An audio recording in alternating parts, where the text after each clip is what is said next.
Ngayon po, tatalakayin na naman natin ang continuation ng ating pinag-aralan nung nakaraan about mind renewal, Aralin 7. No? So this is our Aralin 7 continuation exercises, no? Na kung saan, no, later, no, sa mga babanggitin kong affirmations, no, kailangan yung pumili ng dalawa. No? So, as we continue, no, magdasal muna tayo. Hallelujah. Pagpurihan po natin ang Panginoon sa gabing ito. Hallelujah, Lord. Salamat po, Lord, sa mga biyayang aming natanggap. Hallelujah. Salamat po, Panginoon, sa mga pagpapala, sa mga blessings, Lord God. Hallelujah. Salamat po, Lord, sa iyong mga salita na patuloy pong nagbibigay sa amin ng lakas. Salamat po, Lord, na kung saan, Panginoon, kaya naming labanan, Panginoon, ang hamon ng buhay. Salamat po, Lord, sa mga salita mo, Panginoon, na kung saan, Lord, aming nararanasan. Hallelujah, mga pangako mo, Lord, na amin nang nararanasan sa aming mga buhay. Salamat po, Lord, for using us mightily, Panginoon, at sa mga salitang ito, sa mga lessons na ito na aming tinatalakay, Lord. Salamat, Panginoon, na maging way ito, Lord, para mas ma-equip pa po kami at mas maging ready pa po kami, Lord God, sa mga kahaharapin namin in the future, Lord God. Salamat po, Lord. Alam namin, Panginoon, na, Lord, sa mas malaking mga bagay, Lord God. Hallelujah. We know, Lord, that you are preparing us, Lord God, for something big, Lord. Hallelujah. And thank you, Lord. Thank you, Jesus, na sa mga pinag-aaralan namin ngayon, Lord God. Hallelujah. We are able to fight, Lord God. We are able to stand firm, Lord God, dahil sa iyong mga salita, Panginoon. And we pray, Lord, hallelujah, na ang mga lessons na ito, Lord, ay may share din po namin, Panginoon, sa aming mga kapatid, Lord God, na hindi pa, Panginoon, abot ng inyong mga salita, Lord God. And thank you, Lord, for using us mightily, Lord God, para sa kanila, Panginoon, para sa aming mga kapatid, Panginoon. Used us mightily, Lord, and we pray, Lord, for more harvester, Panginoon, na kung saan, Lord, mas marami pa pong mga souls, Lord, hallelujah, ang maibalik, Panginoon, sa iyong presence, Lord, sa iyong presensya, Panginoon. Thank you, Lord. Thank you, Jesus. Hallelujah. Pinupuri ka po namin, Panginoon. Pinapasalamatan ka po namin, Panginoon. Hallelujah. Salamat po, Lord, at ibinabalik po namin sa iyo, Panginoon, all the glory, Lord God, all the praises to you alone, our Father. Thank you, Lord Jesus, in the name of Jesus. Amen. Amen. And amen. Thank you, Lord. Hallelujah. So, mga kapatid, no, students of the light of the world and the world, no, as we start, sinabi ko nga kanina, no, may mga babanggitin ako rito, 47 or 47 affirmations na kung saan, no, naglalaman ito ng mga bagay ng kung anong mayroon tayo sa Panginoong Jesus. And please choose only 2, no, dalawa lamang, no. Pumili kayo ng dalawa, no, mga salitang malapit sa inyong mga puso, no. Then later, no, sa inyong pagtulog, bigkasin niyo po ito ng may diin or with authority na kung saan kiniklaim ninyo ang mga salitang ito. And dahil ang totoo pa mga kapatid, no, this message is para sa ating lahat. Amen. And pinag-aaralan natin to para malaman natin, no, kung ang katotohanan ng kung anong mayroon tayo kay Panginoong Jesus. Amen. So, yun nga mga kapatid, no, banggitin nyo ang dalawang mga mensahe na iyon, then isipin nyo kung paano nyo ito may apply sa inyong mga sarili or paano nyo ito magampanan, no? Paano nyo ito matupad in the future. Amen. Then, sa umaga naman, pagkagising natin, no, iwasan muna natin or wag muna natin gawin yung mga ginagawa natin every morning, no, wag muna tayong bumangon, no. After nating manalangin at magpasalamat sa Panginoon sa bagong umaga, no, mag-isip-isip muna tayo, no, magnilay-nilay muna tayo, isipin muna natin yung mga dreams natin, mga plans natin in the future, no, mga desires natin, kung ano bang mga ito, no, na kahit na without interpretations, no, yung basta na lang papasok sa inyong isipan. Amen. Mga goals ninyo someday, no, na basta na lang papasok sa inyong isipan, no, sa umagang iyon. Then after that, no, pag may naisip na kayo, isulat nyo po iyan sa papel. Isulat nyo po ang mga naisip ninyong iyan sa papel, no. So, pagpatuloy po tayo mga kapatid, no, babasahin ko na po yung 47 na affirmations na iyon, and please bear with me up to number 1 and hanggang sa huli, hanggang sa dulo. Ano, number 47 yung pinakahuli. Paalala po mga kapatid, ang mga ito ibabasahin ko lamang, no, at ito po ay may mga supporting verses, no, na kung saan, no, nagpapatunay ng ating mga bibitawang salita ay mula sa Panginoon mismo. Pagkilala sa kung ano ang nasa iyo kay Kristo Jesus, no.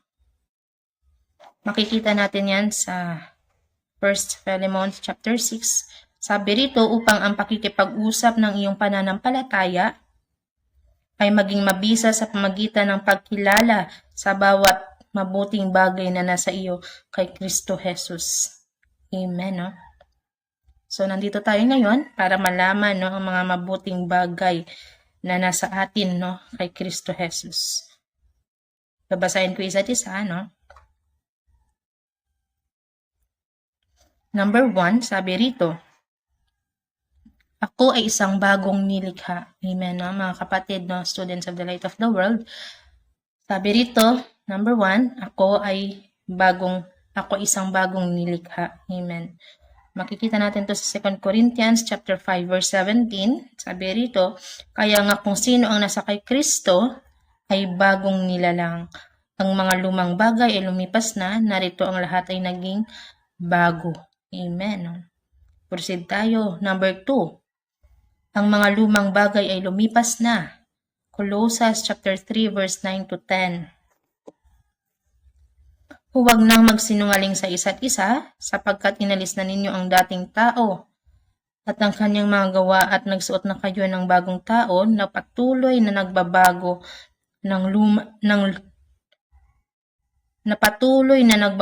upang maging kahawig ng lumalang sa katwiran at kabanalan ng katotohanan. Number 3, sabi rito, lahat ng mga bagay sa akin ay bago. Amen. Makikita natin na yan sa Galatia chapter 6 verse 15. Sabi naman rito, sapagkat ang pagtutuli ay walang kahulugan at ang hindi pagtutuli ay walang kahulugan, kundi ang pagsunod sa mga utos ng Diyos lamang. Amen. No? Number 4, ang lahat ng bagay sa akin ay sa Diyos. No? 1 Corinthians chapter 10 verse 31. Sabi rito, kaya nga maging pagkain man o sa pag-inom o sa anumang ginagawa ninyo, gawin ninyo ang lahat para sa kaluwalhatian ng Diyos. Amen. No? Number 5, sabi rito, nakipagsundo ako sa Diyos sa pamamagitan ni Hesus Kristo. Amen. Makikita ito sa Romans chapter 5 verse 10, sapagkat kung tayo ay nakasundo sa Diyos sa pamamagitan ng kamatayan ng kanyang anak ng tao, ay mga kaaway pa. Lalo na tayong maliligtas sa pamamagitan niya ngayon nang tayo ay nakasundo na. Amen. No? Number 6, patuloy po tayo. Binigyan ako ng Diyos ng ministeryo ng pagkakasundo. 2 Corinthians chapter 5 verse 18 to 19. Sabi rito, lahat ng ito ay galing sa Diyos na nagkasundo sa atin sa kanyang sarili sa pamamagitan ni Kristo at nagbigay sa atin ng ministeryo ng pagkakasundo. Sapagkat sa pamamagitan ni Kristo, ang Diyos ay nagkasundo sa mundo sa kanyang sarili. Hindi na isinasaalang-alang ang kanilang mga kasalanan at ipinagkatiwala sa amin ang salita ng pagkakasundo. Amen. Hallelujah. In short, no, binigyan tayo ng Panginoon ng tungkulin na ibahagi ang kanyang mga mensahe na tungkol sa pagmamahal at pagkakasundo ng Diyos sa iba. Amen. Number 7, ginawa ng Diyos na si Kristo ay maging kasalanan para sa akin, upang ako ay maging katwiran ng Diyos kay Kristo. 2 Corinthians chapter 5 verse 21. Sabi rito, ang Diyos na hindi nakakilala ng kasalanan ay ginawang kasalanan para sa atin, upang tayo ay maging katwiran ng Diyos sa pamamagitan niya. Amen. Number 8, ako ang katwiran ng Diyos kay Kristo Jesus. Romans chapter 3 verse 22, sapagkat ang katwiran ng Diyos ay inihayag sa pamamagitan ng pananampalataya kay Hesukristo sa lahat at sa lahat na sumasampalataya, sapagkat walang pagkakaiba. Amen. No? Number 9, ako ay isang manggagawang kasama niya.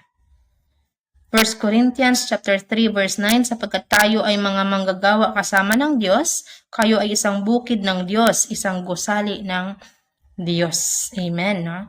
Number 10, sa cross ni Kristo lamang ako luluwalhati at kung ano ang nagawa. Amen. Galatia chapter 6 verse 14, sapagkat sa pamamagitan ng cross, ang sanlibutan ay napako sa cross sa akin at ako sa sanlibutan. Amen. Number 11, sabi naman rito, sa pamamagitan ng cross, ang sanlibutan ay napako sa cross sa akin at ako sa sanlibutan. Amen. Galatia chapter 2 verse 20, ako'y napako na kasama ni Kristo sa cross, hindi na ako ang nabubuhay, kundi si Kristo ang nabubuhay sa akin. At ang buhay na aking nabubuhay ngayon sa laman ay nabubuhay ako sa pananampalataya sa anak ng Diyos na nagmahal sa akin at ibinigay ang kanyang sarili para sa akin. Amen. Number 12. Kay Kristo tangi ang bagong nilalang ang may kahulugan. Amen. Sabi rito sa 2 Corinthians chapter 5 verse 17, kaya nga kung sino ang nasa kay Kristo ay bagong nilalang. Ang mga lumang bagay lumipas na, narito ang lahat ay naging bago. Number 13. Nilikha ni Jesus ang isang bagong tao at ang bagong tao ay kaisa ni Kristo. Efeso chapter 2 verse 10, sabi dito, sapagkat tayo ay kanyang gawa, nilikha kay Kristo Jesus para sa mabuting gawa na inihandaan na ng Diyos ng una upang tayo lumakad sa mga ito. Amen. Number 14, ako ay isang bagong tao sa ganap na pagkakaisa kay Kristo. 1 Corinthians chapter 6 verse 17, sabi, ngunit ang sumasama sa Panginoon ay isang spirito sa Kanya. Amen. 15, inalis ko na ang matanda or ang luma at ang kanyang pamumuhay. No? Colossians chapter 3 verse 9 to 10, verses 9 to 10.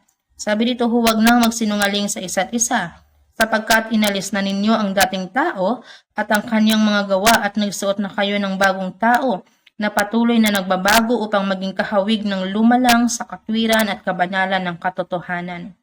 Amen. Number 16, ako ay nababago sa espiritu ng aking pag-iisip. Romans chapter 12 verse 2, sabi rito, huwag kayong magpahubog sa sanlibutang ito, kundi magpabagong anyo sa pamagitan ng pagbabago ng inyong pag-iisip, upang masubok ninyo at malaman kung ano ang mabuti, kalugod-lugod at sakdal na kalooban ng Diyos. Number 17, isinuot ko ang bagong tao na nilalang sa katwiran at tunay na kabanalan ayon sa wangis ng Diyos mismo. Efeso chapter 4 verse 24, sabi rito, at magsuot kayo ng bagong tao na nilikha ayon sa kalooban ng Diyos, sa tunay na katwiran at kabanalan. Amen.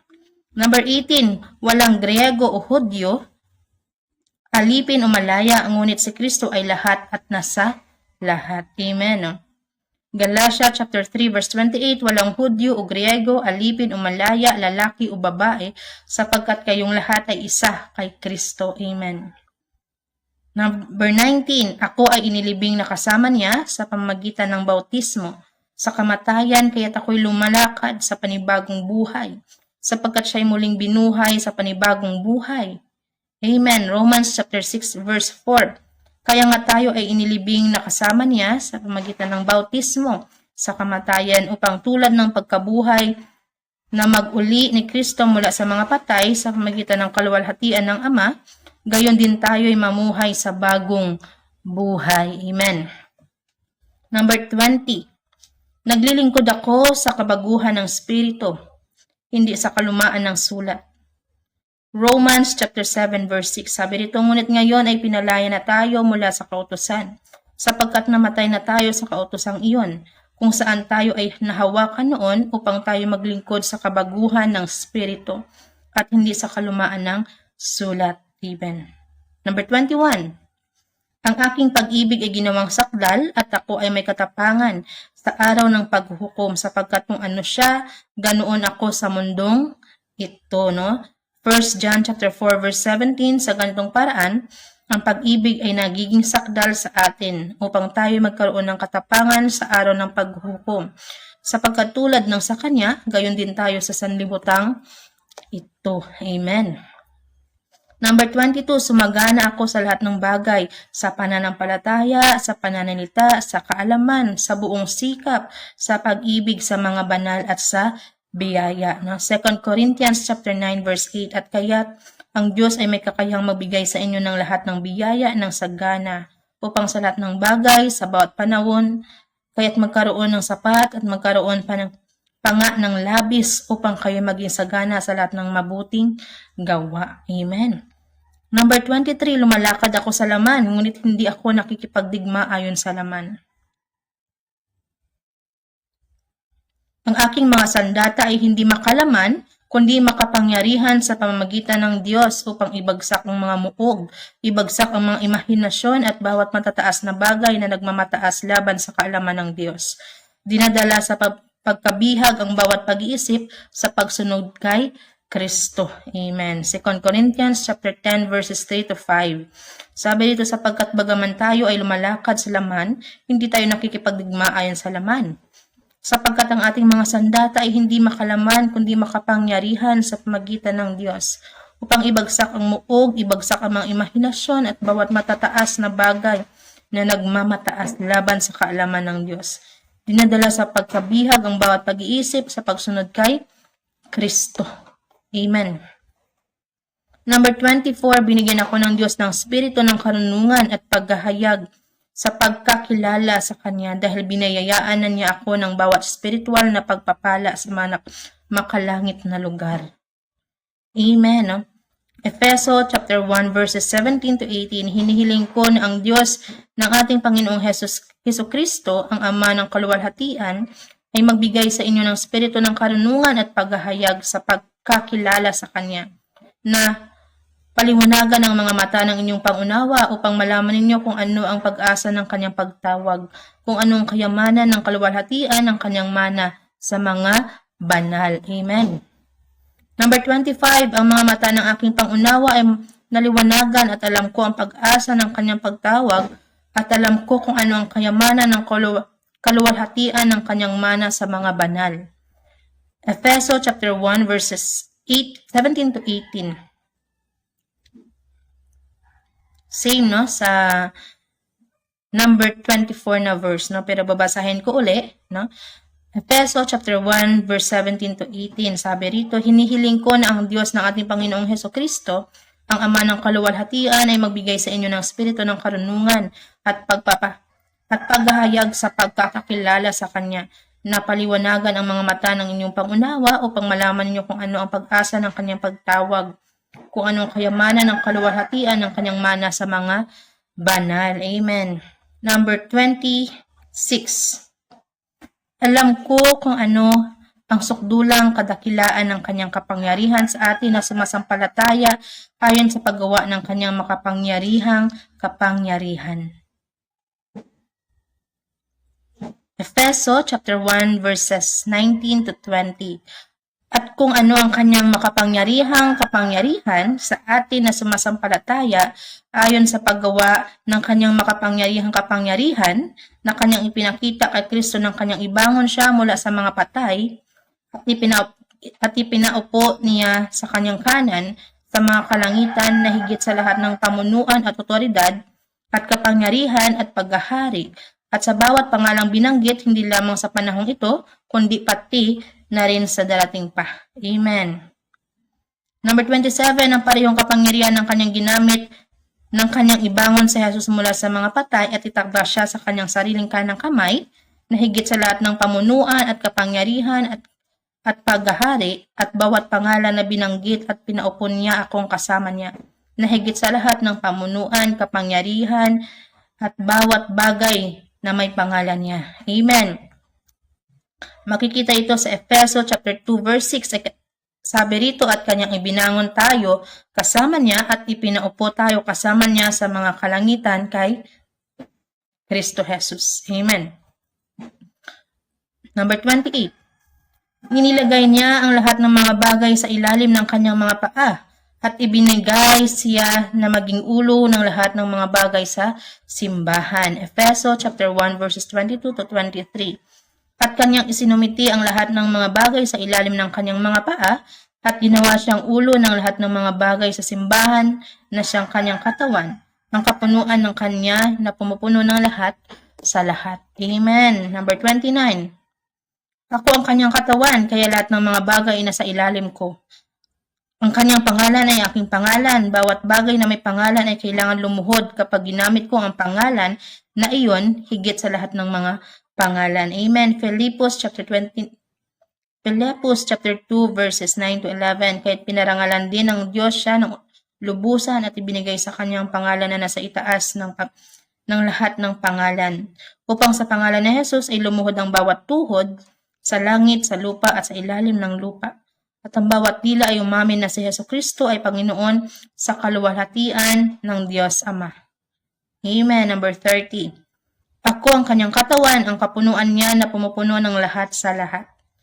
Sabi rito, Efeso chapter 1 verse 23, at kanyang isinumiting lahat ng mga bagay sa ilalim ng kanyang mga paa at ginawa siyang ulo ng lahat ng mga bagay sa simbahan na siyang kanyang katawan, ang kapunuan ng kanya na pumupuno ng lahat sa lahat. Si Kristo ang wakas ng kautusan. No? Number 31. Okay, mabilis ako. Si Kristo ang wakas ng kautusan para sa katwiran sa akin dahil ako ay naniniwala. Amen. Romans chapter 10 verse 4, sapagkat ang wakas ng kautusan ay si Kristo sa katwiran ng bawat isa na sumasampalataya. Amen. Number 32, ang katwiran na nasa pamagitan ng pananampalataya ay nagsasalita ng ganito. Ang salita ay malapit sa akin, ito ay nasa aking bibig at nasa aking puso. Ito ay ang salita ng pananampalataya at ito ang aking sinasalita, sapagkat ako ay matuwid sa pamagitan ng pananampalataya ni Jesucristo. Nagsasalita ako ng pananampalataya sa kung ano ang nagawa ng Diyos sa pamagitan ng cross ni Kristo. Pananampalataya na naisakatuparan niya ang kanyang kalooban sa aking buhay sa pamamagitan ng cross ni Jesucristo. Amen. Romans chapter 10 verses 8 to 10. Sabi rito, ngunit ano ang sinasabi nito? Ang salita ay malapit sa iyo, nasa iyong bibig at sa iyong puso. Ito ang salita ng pananampalataya na ating ipinangangaral, sapagkat kung ipapahayag mo sa iyong bibig na si Jesus ay Panginoon, at maniwala ka sa iyong puso na binuhay siya ng Diyos mula sa mga patay, ikaw ay maliligtas. Amen. Number 33. Ipinahahayag ko sa aking bibig na si Jesus ay Panginoon at naniniwala ako na binuhay siya ng Diyos mula sa mga patay at ako ay naligtas, gumaling at pinagpala. Amen. Romans chapter 10 verses 9 to 10, sapagkat kundi ipapahayag mo sa iyong bibig na si Jesus ay Panginoon at maniwala ka sa iyong puso na binuhay siya ng Diyos mula sa mga patay, ikaw ay maliligtas. Amen. Number 34, ako ay nasa isang mas mabuting tipan na ginawa ng may mas mabuting mga pangako. Hebrew chapter 8 verse 6, sabi dito, ngunit ngayon ay nakakuha siya ng isang mas mahusay na ministeryo at siya rin ay tagapamagitan ng isang mas mahusay na tipan na itinatag sa mas mabuting pangako. Amen. Number 35, ako ay alagad ni Jesus. Matthew chapter 16 verse 24, kung ang sino man ay ibig magsimula sa akin, itanggi niya ang kanyang sarili at pasanin ang kanyang cross at sumunod sa akin. Amen. Number 36, mayroon akong mas mabuting tipan. Inilagay niya ang kanyang mga batas sa aking puso. Kilala ko ang Panginoon. Amen. Hebrew chapter 8 verse 10, sapagkat itong tipan na aking gagawin sa sambahayan ng Israel. Pagkatapos ng mga araw na iyon, sabi ng Panginoon, ilagay ko ang aking mga batas sa kanilang mga puso at isusulat ko ang mga ito sa kanilang mga isipan. Number 37, siya ang aking Diyos at ako ay kanyang anak. Ako ay lumakad sa kanya at siya ay lumalakad sa akin. 1 John chapter 3 verses 1 to 2, tingnan ninyo kung anong uri ng pag-ibig ang binigay sa atin ng Diyos, na tayo ay tawaging mga anak ng Diyos. At tayo nga ay gayon, kaya't ang sanlibutan ay hindi nakakakilala sa atin, sapagkat hindi rin niya nakilala siya. Amen. Number 38, tinatawag niya akong anak at tinatawag ko siyang ama. No? Galatia chapter 4 verse 6, at dahil sa kayo ay mga anak, sinugo ng Diyos ang spirito ng kanyang anak sa ating mga puso na sumisigaw, Aba, Ama. Ang bagong tipan ay may bisa at ang lumang tipan ay wala na.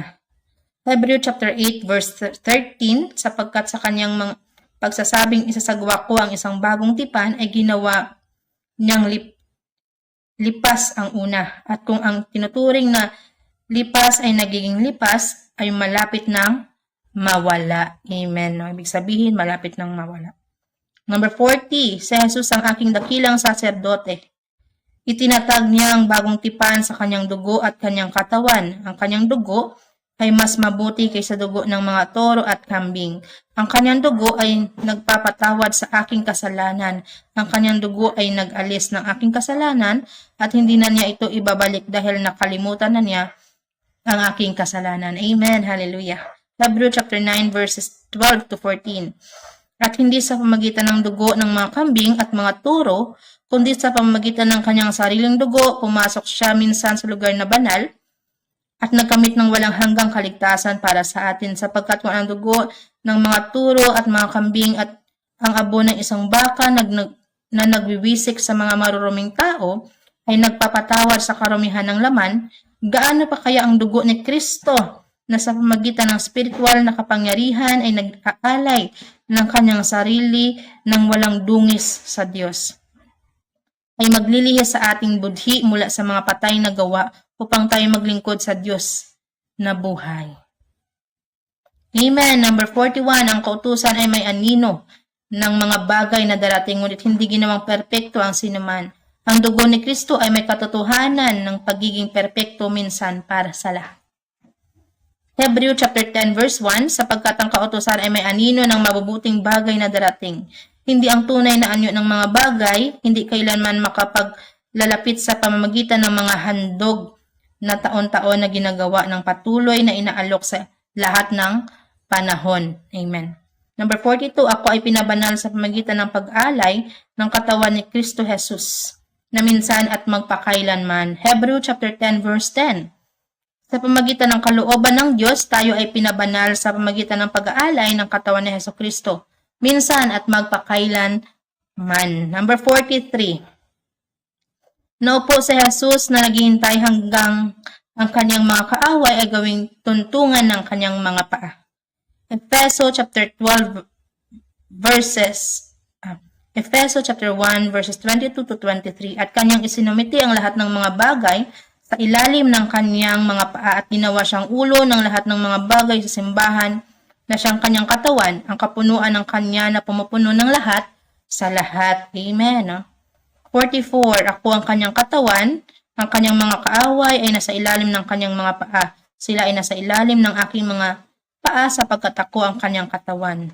1 Corinthians chapter 15 verses 25 to 26, sabi dito, sapagkat kailangan niyang maghari hanggang sa ilagay ng Diyos ang lahat ng mga kaaway sa ilalim ng kanyang mga paa.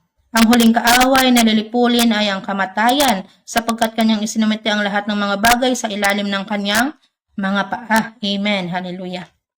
Verse number 45, sa pamagitan ng isang handog, kanyang ginawang sakdal magpakailanman ang mga pinapaging banal. Amen. Hebrew chapter 10 verse 14, sapagkat sa pamagitan ng isang handog, kanyang ginawang sakdal magpakailanman ang mga pinapaging banal.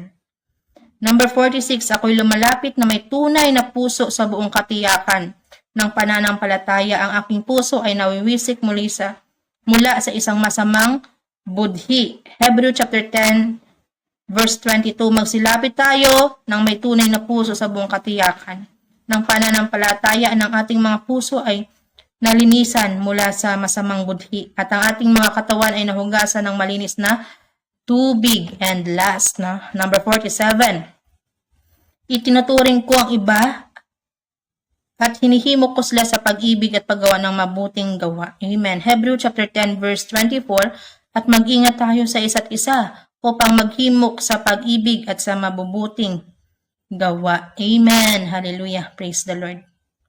Amen, mga kapatid, no? So, students of the light of the world in the word, no? So, yun ang mga verses, no, mga talata na kung saan, no, nagpapakita ng malaking biyaya at pag-ibig ng Diyos sa atin, no. Tayo ay mga bagong nilikha kay Kristo at tayo ay may kapangyarihan at kaluwalhatian sa Kanya.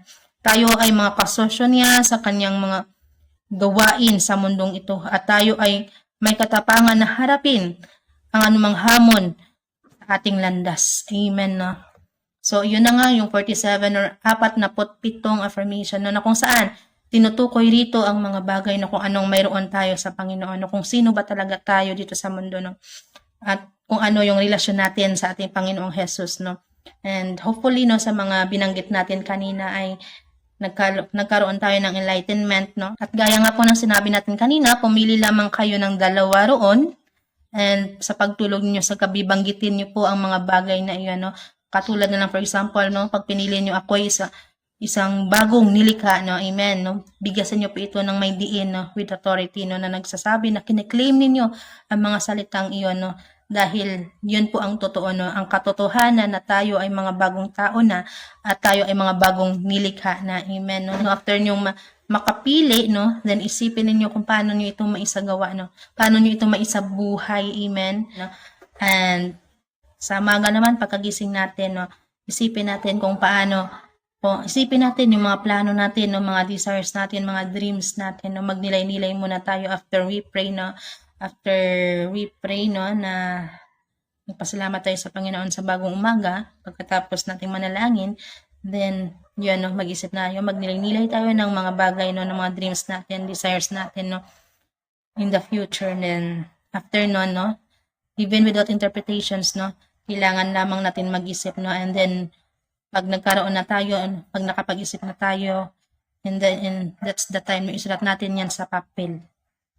Amen. Isulat natin yung mga naisip natin, yung mga reveal sa atin ng Panginoon, isulat natin yan sa papel. Then, of course, no, we pray na ang lahat ng mga isinulat natin is ipagkaloob sa atin ng Panginoon someday, no. I-claim natin yan, no. I-claim natin yan dahil sa mga binanggit ko kanina, no. Yes, we have the right, no. We have the authority, no. And walang imposible sa Panginoon, no. Basta alam natin na siya yung inuuna natin. Sabi nga sa kanyang salita, no, karagdagan lamang, no. Seek ye first the kingdom of God and His righteousness, and all these things shall be added unto you, no. Pag inuna natin siya, amen, all these things shall be added unto us. Huwag natin kalimutan yun, mga kapatid, amen. So, yun lamang po, and hanggang dito na lang nagtatapos ang ating pag-aaral, ang ating lessons ngayon about mind renewal aralin 7. So, thank you, and to God be all the glory. God bless us all po.